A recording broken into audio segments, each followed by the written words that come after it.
Hello everyone, मेरी हिंदी कहानियाँ में आप लोगों का स्वागत है। आज की कहानी है गांव की लड़की मुझे पसंद नहीं है, मैं तुझे तलाक दे दूंगा।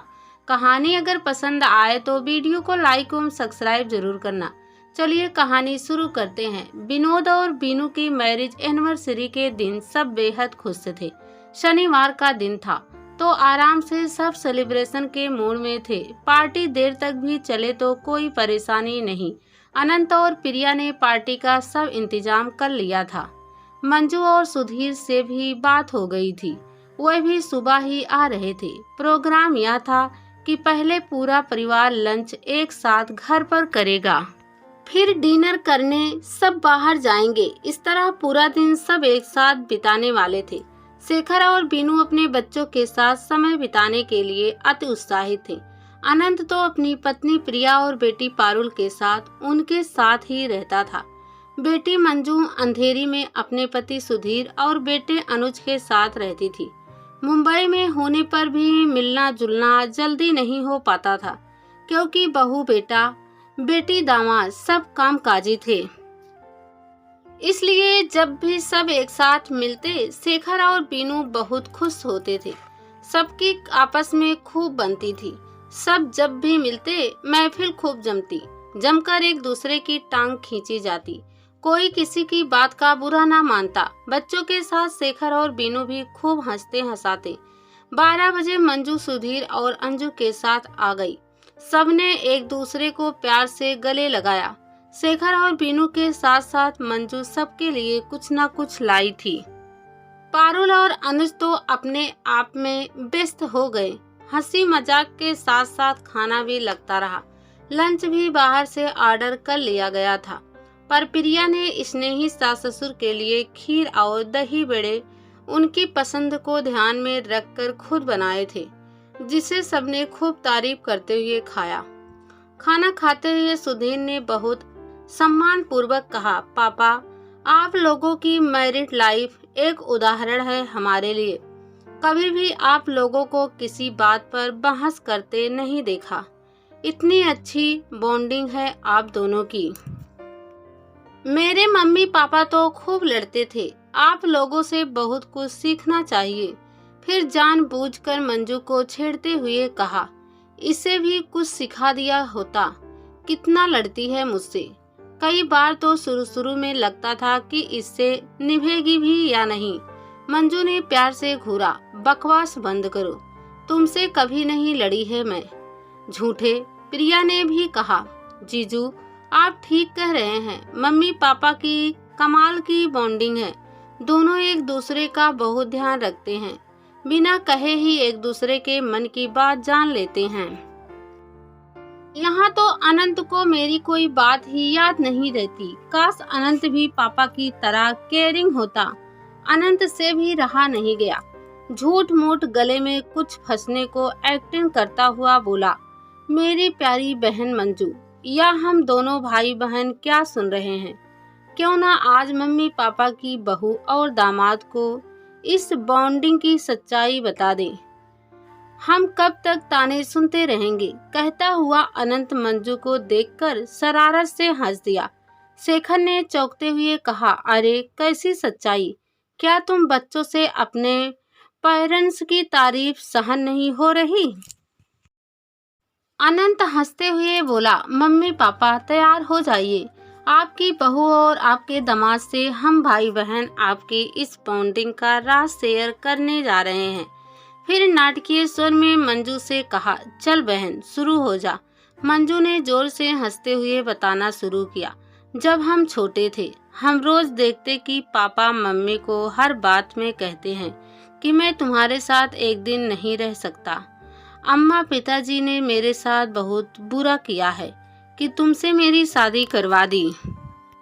मेरे जैसे स्मार्ट लड़के के लिए पता नहीं कहां से गंवार लड़की लेकर मेरे साथ बात दिया। इतना सुनते ही प्रिया और सुधीर ने चौंकते हुए शेखर और बीनू को देखा। शेखर बहुत शर्मिंदा दिखे और बीनू की आंखों में एक नमी सी आ गई थी, जिसे देखकर शेखर और शर्मिंदा हो गए। अनंत ने कहा, और एक मजेदार बात यह थी कि रोज हमें लगता कि बस शायद कल मम्मी और पापा अलग हो जाएंगे, पर हम अगले दिन देखते कि दोनों अपने अपने काम में रोज की तरह व्यस्त हैं। सारे रिश्तेदारों को पता था कि दादा दादी ने अपनी पसंद की लड़की से पापा की शादी कराई है और पापा को मम्मी पसंद नहीं है। हम किसी से भी मिलते तो हमसे पूछा जाता कि अब भी तुम्हारे पापा को तुम्हारी मम्मी पसंद नहीं है क्या। हमें कुछ समझ नहीं आता कि क्या कहें, पर सब मम्मी की खूब तारीफ करते हैं। सबका कहना था कि मम्मी जैसी लड़की संयोग से मिलती है, पर पापा घर में हर बात पर यही कहते कि उनकी लाइफ खराब हो गई है। यह शादी उनकी मर्जी से नहीं हुई है। उन्हें किसी शहर की मॉडर्न लड़की से शादी करनी थी और उनके पेरेंट्स ने अपने गांव की लड़की से उनकी शादी करा दी। हालांकि मम्मी बहुत पढ़ी लिखी हैं, पर प्रोफेसर पापा अलग ही दुनिया में जीते और मैं मंजू मम्मी पापा के तलाक के डर के साए में जीते रहे। कभी अनंत मुझे समझाता, तसल्ली देता कि कुछ नहीं होगा। कभी मैं उसे समझाती कि अगले दिन तो सब ठीक हो ही जाता है। हमारी जवानी तो पापा की धमकियों में ही बीत गई। फिर अचानक अनंत जोर से हंसा और कहने लगा, धीरे धीरे हम बड़े हो गए और समझ आ गया कि पापा सिर्फ मम्मी को धमकियां देते हैं। हमारी प्यारी माँ को छोड़ना इनके बस की बात नहीं। प्रिया और सुधीर ने शेखर को बनावटी गुस्से से कहा, पापा वेरी बैड, हम आपको क्या समझते थे और आप क्या निकले। बेचारे बच्चे आपकी धमकियों में जीते रहे और हम आप दोनों की बॉन्डिंग के फैन होते रहे। क्यों पापा ये धमकियां क्यों देते रहे। शेखर ने बीनू की तरफ देखते हुए कहा, वैसे अच्छा ही हुआ कि आज तुम लोगों ने बात छेड़ दी। दिन भी अच्छा है आज। उनके इतना कहते ही मंजू ने कहा, अच्छा दिन अच्छा हो गया अब मैरिज एनिवर्सरी का, बच्चों को परेशान करके। हाँ बेटा, दिन बहुत अच्छा है आज का, जो मुझे इस दिन बीनू मिली। अब सबने उन्हें चिढ़ाना शुरू कर दिया। रहने दो पापा, हम आपकी धमकियां नहीं भूलेंगे। सच कहता हूँ मैं गलत था। मैंने बीनू को सच में तलाक की धमकी दे देकर बहुत परेशान किया। मैं चाहता था कि मैं बहुत मॉडर्न लड़की से शादी करूं। गांव की लड़की मुझे पसंद नहीं थी। हमेशा शहर में रहने के कारण मुझे शहरी लड़कियां ही भाती।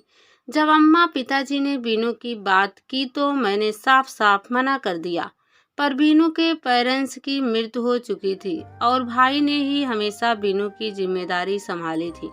अम्मा को बीनू से बहुत लगाव था। मैंने तो यहाँ तक कह दिया था कि मंडप से ही भाग जाऊंगा, पर पिताजी के आगे एक ना चली और सारा गुस्सा बीनू पर ही उतरता रहा। मेरे 7 भाई बहनों के परिवार को बीनू ने ऐसे अपनाया कि सब मुझे भूलने लगे। हर मुंह पर बीनू का नाम, बीनू के गुण देखकर सब इसकी तारीफ करते ना थकते, पर मेरा गुस्सा कम होने का नाम ही नहीं लेता।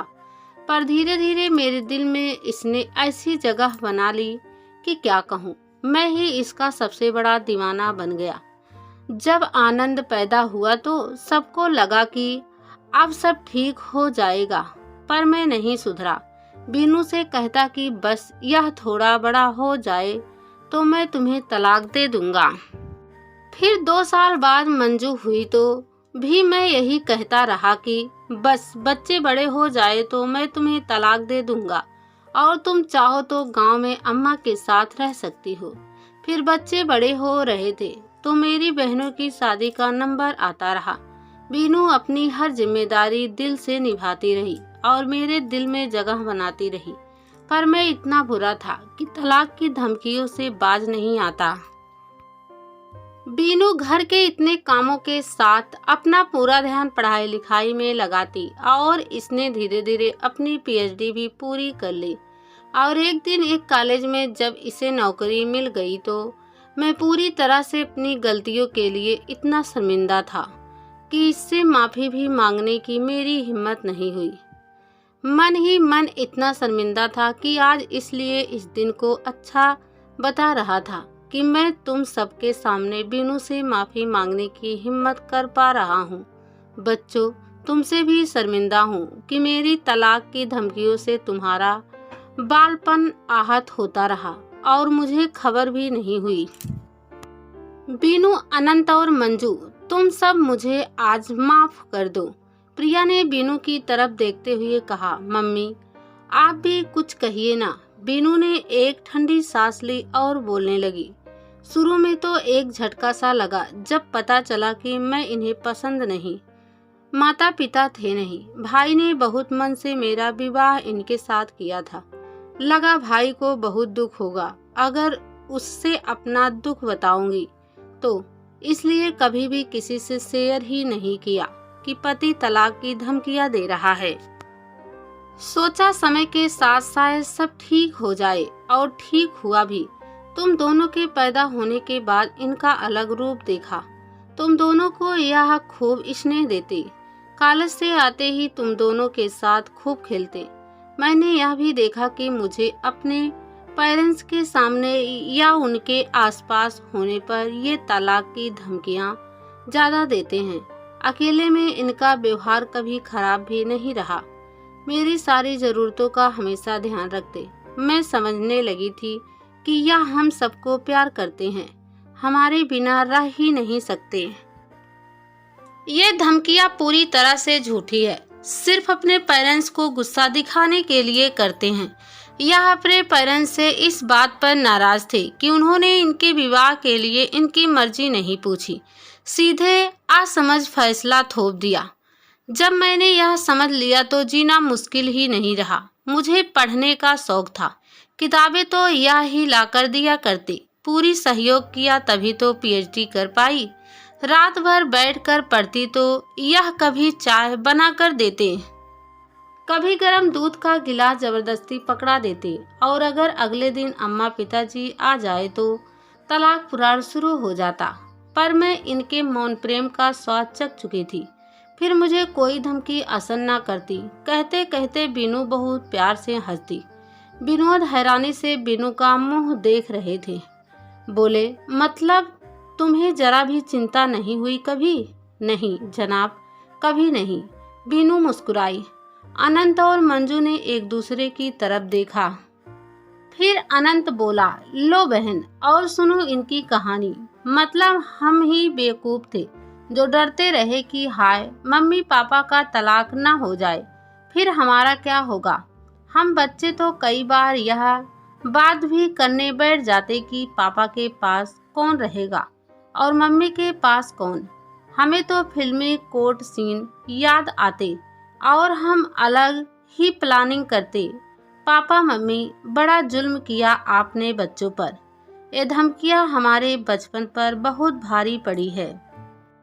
शेखर ने अब गंभीरता पूर्वक कहा, हाँ बच्चों, यह मैं मानता हूँ कि तुम दोनों के साथ मैंने अच्छा नहीं किया। मुझे कभी महसूस ही नहीं हुआ कि मेरे बच्चों के दिलों पर ये धमकियाँ क्या असर कर रही होगी। सॉरी बच्चे। मंजू ने चहकते हुए शरारत से कहा, वह तो अच्छा है कि मम्मी ने यह बात एक दिन महसूस कर ली थी कि आपकी तलाक की धमकियां हमें परेशान करती है, तो उन्होंने हमें बैठकर एक दिन समझा दिया था कि आपका यह गुस्सा दादा दादी को दिखाने का एक नाटक है। कुछ तलाक वलाक कभी नहीं होगा।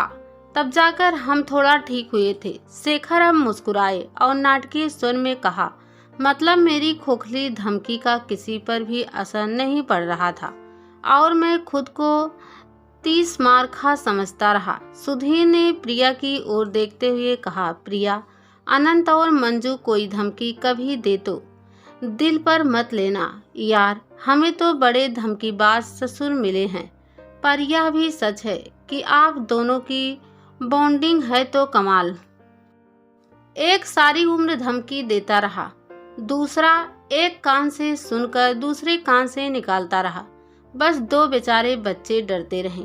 हंसी के ठहाकों से घर के दीवार चहक उठे थे और शेखर बीनू को मुग्ध नजरों से निहारते जा रहे थे।